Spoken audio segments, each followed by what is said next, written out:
অবশেষে চালু হতে চলেছে প্রধানমন্ত্রী আবাস যোজনার টাকা দেওয়ার কাজ। তো বন্ধুরা, এখানে যে অপশানগুলি আমি আপনাদের দেখাচ্ছি, একটু যদি আপনারা ভালো করে লক্ষ্য করেন, দেখুন এখানে আপনাদের যে বাড়ির জন্য আপনারা টাকা পাচ্ছেন, আপনার বাড়ি নেই বলে সেই বাড়ির ছবিগুলো কিন্তু আপনারা দেখতে পাবেন আপনার নিজের মোবাইল থেকে। সম্পূর্ণ অনলাইনে এই কাজটা আপনারা করতে পারবেন। যদি আপনার বাড়ির ছবি এখানে থাকে তাহলে কিন্তু আপনারা বাড়ি বানানোর জন্য প্রধানমন্ত্রী আবাস যোজনার যে টাকা, সেই টাকা সরাসরি আপনাদের ব্যাঙ্ক অ্যাকাউন্টে পেয়ে যাবেন। তো কিভাবে দেখবেন আপনাদের এরকম ডিটেলস, সেটা আজকের এই ভিডিওতে আমি আপনাদের স্টেপ বাই স্টেপ দেখিয়ে দেবো। অবশ্যই ভিডিওটি আপনারা শুরু থেকে শেষ পর্যন্ত দেখবেন। এমনকি আপনারা কোন ব্যাঙ্ক অ্যাকাউন্টটি দিয়েছেন প্রধানমন্ত্রী আবাস যোজনার টাকা পাওয়ার জন্য, সেই অ্যাকাউন্ট নাম্বারটাও দেখতে পাবেন। এবং এখানে দেখুন অ্যাকাউন্ট স্ট্যাটাস ভেরিফাইড, মানে অ্যাকাউন্টটা যদি আপনার ভেরিফাইড থাকে তাহলে আপনার কোনো চিন্তা নেই, আপনার প্রধানমন্ত্রী আবাস যোজনা যে টাকা, সে টাকা সরাসরি আপনাদের ব্যাঙ্ক অ্যাকাউন্টে পেয়ে যাবেন। তো এরকম প্রোফাইল আপনারা নিজের মোবাইল থেকে খুলে দেখে নিতে পারবেন।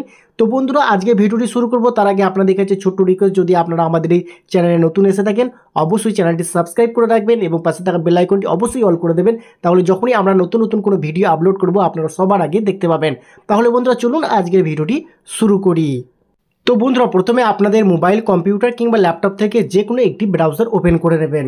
আমি আপনাদের দেখানোর সুবিধার জন্য কম্পিউটার থেকে দেখিয়ে দিচ্ছি, আপনারা চাইলে মোবাইল থেকেও কিন্তু এই কাজটি করতে পারবেন। তো প্রথমে সার্চ বক্সে চলে আসবেন। সার্চ বক্সে গিয়ে আপনাকে লিখতে হবে RH রিপোর্টিং। তো RH রিপোর্টিং লেখার পর আপনারা এটা সার্চ করবেন। তো আমি আপনাদের সুবিধার জন্য লিঙ্কটি ডিসক্রিপশনে দিয়ে রাখবো, আপনারা চাইলে লিঙ্কে ক্লিক করে ডাইরেক্ট ওয়েবসাইটে চলে আসতে পারবেন।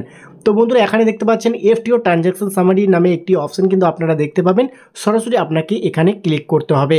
তো চলুন আমি এখানে ক্লিক করে আপনাদের পরের স্টেপটা দেখিয়ে দিচ্ছি। তো ট্রানজ্যাকশন সামারিতে ক্লিক করার পর আপনারা দেখতে পাবেন নতুন একটি ওয়েবসাইট চলে এসেছে। তো এখানে কিন্তু আপনারা অনেক কাজ করতে পারবেন, ঠিক আছে। তো এখানে আপনারা দেখুন, এখান থেকে আপনারা চাইলে কিন্তু ডেস্কটপ ভার্সন করে নেবেন। যদি আপনারা মোবাইল থেকেই কাজটি করেন তাহলে 3 ডটে ক্লিক করে আপনারা অবশ্যই কিন্তু ওয়েবসাইটটি ডেস্কটপ ভার্সনে নিয়ে চলে আসবেন, ঠিক আছে। তারপরে আপনাদের যে কাজটি করতে হবে, এই যে বন্ধুরা দেখুন হোম নামে একটি অপশন রয়েছে, তো সরাসরি আপনাকে হোমে ক্লিক করে দিতে হবে। তো হোমে যখনই আপনারা ক্লিক করবেন আপনাদের সামনে চলে আসবে এরকম কিছু অপশন। তো এখান থেকে দেখুন একটি নতুন অপশানে কিন্তু এখানে যোগ করা হয়েছে আওয়াজ সফট। তো সরাসরি কিন্তু এই আওয়াজ সফটে কিন্তু আপনাকে ক্লিক করতে হবে। তো তার আগে আমি আপনাদের বলে রাখি, এখানে দেখতে পাচ্ছেন স্টেক হোল্ডার নামে একটি অপশন। তো এই স্টেক হোল্ডারে প্রথমে ক্লিক করবেন। ক্লিক করার পর আপনারা একটু নিচের দিকে চলে আসবেন। এখানে দেখুন একটা নতুন অপশন কিন্তু রয়েছে IAYPMAYG বেনিফিশিয়ারি। তো এখানে ক্লিক করবেন। তো এখানে ক্লিক করলে আপনাদের সামনে দেখুন এখানে রেজিস্ট্রেশন নাম্বারটি কিন্তু চাইছে। তো আপনার যে রেজিস্ট্রেশন নাম্বার, সেই নাম্বারটি এখানে আপনাকে টাইপ করতে হবে। টাইপ করার পর আপনারা দেখতে পাবেন পাশেতে সাবমিট অপশন রয়েছে, সরাসরি সাবমিট আপনাকে করতে হবে। তাহলে সমস্ত রেজাল্ট কিন্তু আপনার চলে আসবে। তো এখন আমি আপনাদের দেখাবো কিভাবে এই কাজটি করবেন। তো বন্ধুরা, এখানে দেখতে পাচ্ছেন সাবমিট অপশানটি কিন্তু আপনাকে অবশ্যই ক্লিক করতে হবে, না হলে কিন্তু করতে পারবেন না। তো চলুন আমি আবারও কিন্তু আওয়াজ সফটে চলে আসলাম। আওয়াজ সফটে আসার পর এখানে রিপোর্ট নামে যে অপশানটি রয়েছে, এই রিপোর্টে আমি একবার ক্লিক করব। তো রিপোর্টে ক্লিক করার পর বন্ধুরা এখানে প্রচুর অপশান কিন্তু আপনারা দেখতে পাবেন। তো একদম নিচের দিকে চলে আসবেন। এখানে দেখতে পাবেন আপনারা সেকশনে রয়েছে ক্যাটাগরি ওয়াইজ SECC। তো এখানে ক্লিক করলে আপনাদের সামনে এরকম কিছু অপশান চলে আসবে। এখানে অল স্টেট রয়েছে, এখানে ক্লিক করে আপনার যে স্টেট বা রাজ্য, সেই রাজ্যটি আপনাকে এখান থেকে সিলেক্ট করে নিতে হবে প্রথমে, ঠিক আছে। তো বন্ধুরা, রাজ্য সিলেক্ট করা কমপ্লিট হলে আবারও নিচেতে দেখুন সিলেক্ট অপশান আসবে। এখান থেকে আপনার যে ডিস্ট্রিক্ট বা জেলা সেটা সিলেক্ট করতে হবে। তো ডিস্ট্রিক্ট জেলা সিলেক্ট করার পর আবারও দেখুন সিলেক্ট অপশান এসেছে, এখান থেকে আপনার ব্লক সিলেক্ট করতে হবে। তো এখানে আমার ব্লক আমি সিলেক্ট করে নিলাম। তো বন্ধুরা, ব্লক সিলেক্ট করা কমপ্লিট হয়ে যাওয়ার পর আপনারাও কিন্তু আবার একটি নতুন অপশান দেখতে পাবেন। এখানে দেখুন সিলেক্ট।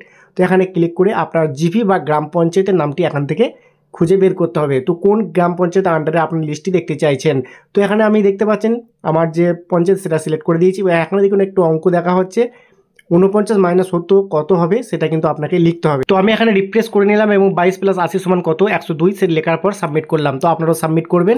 সাবমিট করলে আপনাদের সামনে কিন্তু রেজাল্ট চলে আসবে। এই যে বন্ধুরা দেখুন, আপনি যে পঞ্চায়েতটি সিলেক্ট করেছেন সেই পঞ্চায়েতের আন্ডারে যতগুলো লিস্ট রয়েছে সমস্ত লিস্টটা কিন্তু আপনারা এক এক করে এখানে দেখতে পাবেন। এবং এখানে দেখতে পাবেন রেজিস্ট্রেশন নাম্বারটাও কিন্তু রয়েছে। তো এখানে আপনার নামটি খুঁজে বের করবেন এবং আপনার নামের পাশে যে আইডি নাম্বারটি রয়েছে, রেজিস্ট্রেশন আইডি নাম্বার, সেই নাম্বারটি আপনাকে কপি করে নিতে হবে। তো আমি এখানে কপি করে নিচ্ছি। তো আপনারাও এটা চাইলে কপি করে নেবেন, ঠিক আছে। তো এটা কপি করে নেবেন। কপি করে নেওয়ার পর আপনারা কিন্তু আবার হোম পেজে চলে যাবেন, ঠিক আছে। মানে এই ওয়েবসাইটের হোম পেজে আসবেন। আসার পর এখানে স্টেক হোল্ডার দেখতে পাচ্ছেন আগের মতো যেটা আমি দেখিয়েছিলাম।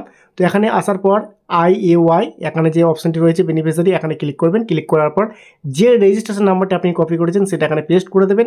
পেস্ট করে দেওয়ার পর সরাসরি আপনারা সাবমিট করবেন। তো সাবমিট করলেই দেখতে পাবেন বন্ধুরা রেজাল্ট কিন্তু শো হয়ে যাবে আপনাদের। তো বন্ধুরা আশা করছি আজকে ভিডিওটি আপনাদের কাছে অনেক হেল্পফুল হয়েছে। ভিডিওটি কেমন লাগলো কমেন্টে জানাবেন। আজকের মতো ভিডিও এখানে শেষ করছি, দেখা হচ্ছে নেক্সট ভিডিওতে। তো তখন সকলেই ভালো থাকবেন, সুস্থ থাকবেন। ধন্যবাদ।